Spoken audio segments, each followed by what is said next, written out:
गुजरातमध्ये महिलांच्या स्वावलंबनासाठी एक महत्त्वपूर्ण उपक्रम राबवण्यात येत आहे. श्रमिक महिला मंडळ उल्हासनगर आणि सहेली महिला उद्योजक केंद्र यांच्या संयुक्त विद्यमाने नाथपंथी डवरी गोसावी भटके विमुक्त सेवा संस्था अंबरनाथ यांच्या प्रकल्प हुन्नर अंतर्गत महिलांसाठी स्वावलंबन शिलाई प्रशिक्षण वर्ग सुरू करण्यात आला आहे. या उपक्रमाअंतर्गत महिलांना शिवणकामाचे व्यावसायिक व आधुनिक पद्धतीचे प्रशिक्षण देण्यात येणार असून महिलांना स्वतःच्या पायावर उभे राहण्यासाठी तसेच रोजगाराच्या संधी उपलब्ध करून देण्यासाठी हा उपक्रम राबवण्यात येत आहे.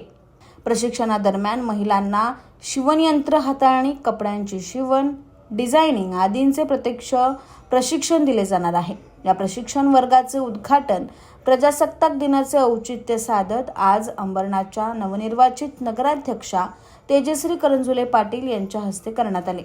यावेळी उपस्थित महिलांशी संवाद साधत त्यांनी महिलांच्या आर्थिक सक्षमीकरणासाठी अशा उपक्रमांची गरज असल्याचे मत व्यक्त केले.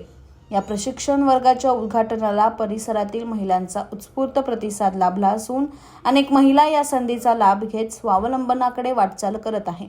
या उपक्रमामुळे महिलांना घर बसल्या रोजगार उपलब्ध होण्याचा मार्ग मोकळा झाला असून आर्थिकदृष्ट्या सक्षम होण्यास मोठी मदत होत आहे. या प्रशिक्षण उपक्रमाचे मार्गदर्शन प्रकल्प प्रमुख गुलाब इंगले यांच्या नेतृत्वाखाली करण्यात येत असून या उपक्रमाचा लाभ नाथपंथी डवरी गोसावी भटके विमुक्त समाजातील महिलांना होणार आहे.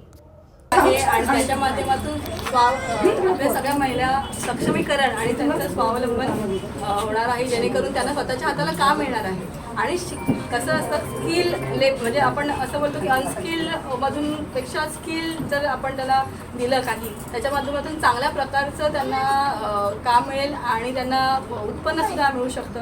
आणि हा जसं त्यांना ताई म्हणाल्या आता की त्यांचा हा पायलट प्रोजेक्ट आहे, पूर्ण नुसतं आपल्या इथपर्यंत मर्यादित न ठेवता पूर्ण अंबरनाथ तसेच महाराष्ट्रभर सुद्धा आपण कशा प्रकारे असं करू शकतो आणि महिलांना चांगलं पुढे येता येईल हा आपला प्रयत्न करूया. आणि त्याचबरोबर आमचं अंबरनाथ नगर परिषदेच्या मार्फत सुद्धा बालकल्याण विभागाकडून सुद्धा काही जे काही चांगलं सहकार्य करता येईल ते सहकार्य करण्याचा आमचा पूर्ण प्रयत्न असणार आहे.